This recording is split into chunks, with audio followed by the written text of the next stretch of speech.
You believe you're making rational decisions.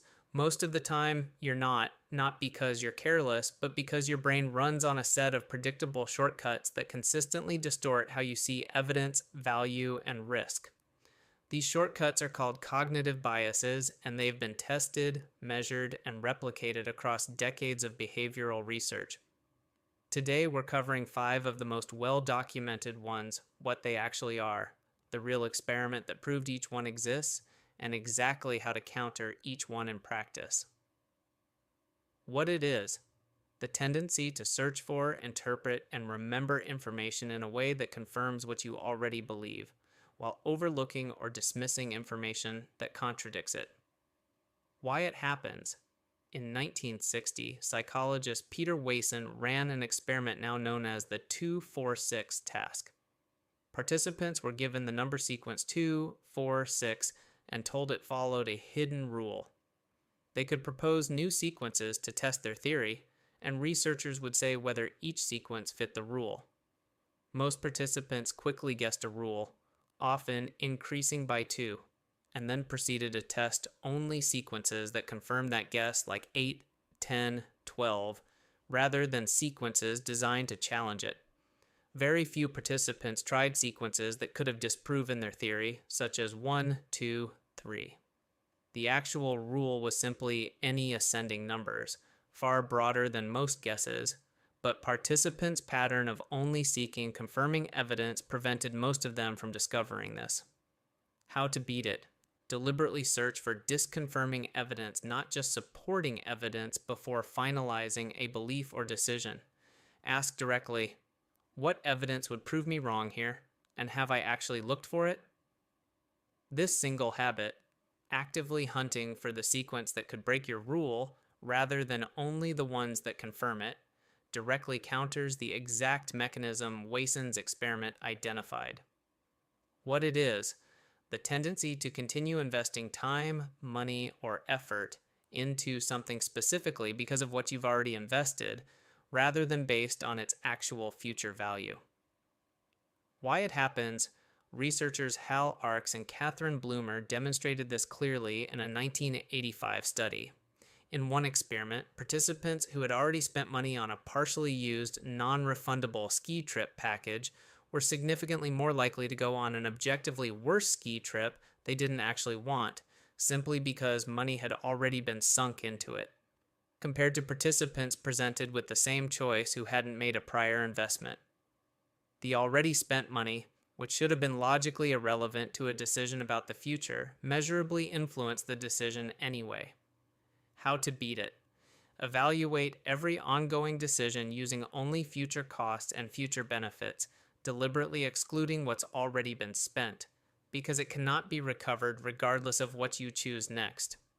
A useful, practical question. If I were deciding this fresh today with no prior investment, would I still choose this path? If the honest answer is no, the sunk cost fallacy, not sound judgment, is likely what's actually keeping you in it. What it is: the tendency to rely too heavily on the first piece of information encountered. The anchor, when making subsequent judgments, even when that first number is arbitrary or irrelevant. Why it happens. In a landmark 1974 study, psychologists Amos Tversky and Daniel Kahneman had participants spin a wheel rigged to land on either a low number or a high number, then asked them to estimate the percentage of African countries in the United Nations, a completely unrelated question.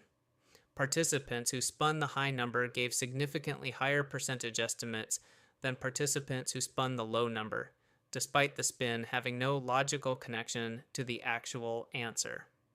The arbitrary anchor measurably shifted their final judgment. This effect shows up constantly in real negotiations and pricing. The first number mentioned in a salary negotiation, the original list price shown next to a discount, the first house price a realtor mentions, all function as anchors that measurably pull subsequent judgments toward them, even when the anchor itself carries no real information. How to beat it. Before responding to any number presented to you, a price, an offer, an estimate, deliberately generate your own independent estimate first, based on your own research or reasoning, before looking at or reacting to the anchor being offered. This breaks the sequence the bias depends on, since anchoring loses much of its power once an independent reference point already exists in your mind. What it is: the tendency to judge how likely or common something is based on how easily examples of it come to mind, rather than on its actual statistical frequency. Why it happens: Tversky and Kahneman's research in the early 1970s demonstrated that vivid, memorable, or recently encountered events are judged as far more probable than they statistically are, simply because they come to mind more easily. A commonly cited real-world consequence: after extensive media coverage of a plane crash, survey research has repeatedly found that people's estimated risk of dying in a plane crash rises sharply, despite the actual statistical risk of commercial air travel not having changed at all.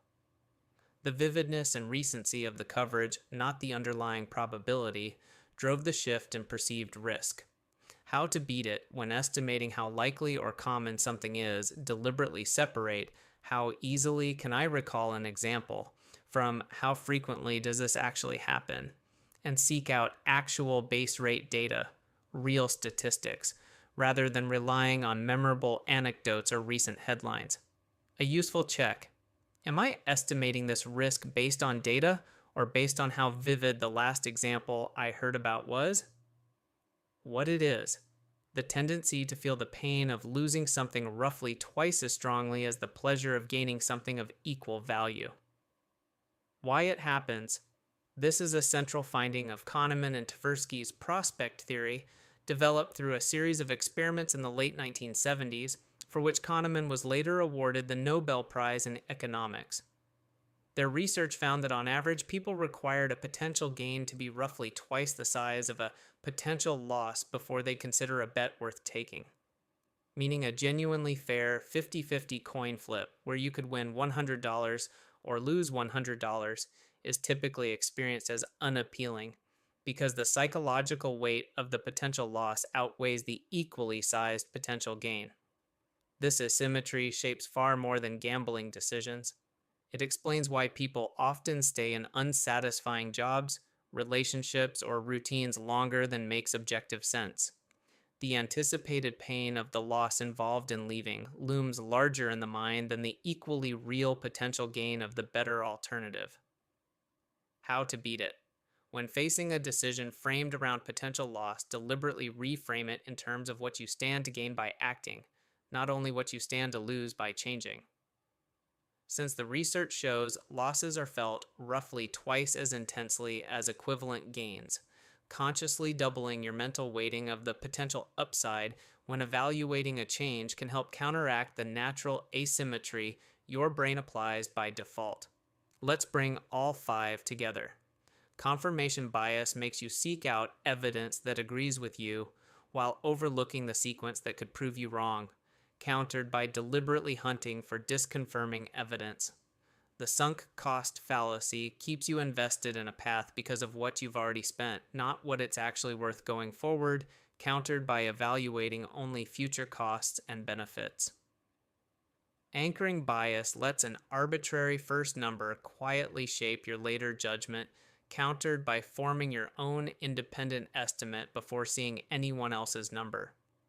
The availability heuristic makes vivid, memorable events feel statistically common when they're often not, countered by checking real data instead of relying on memorable anecdotes. And loss: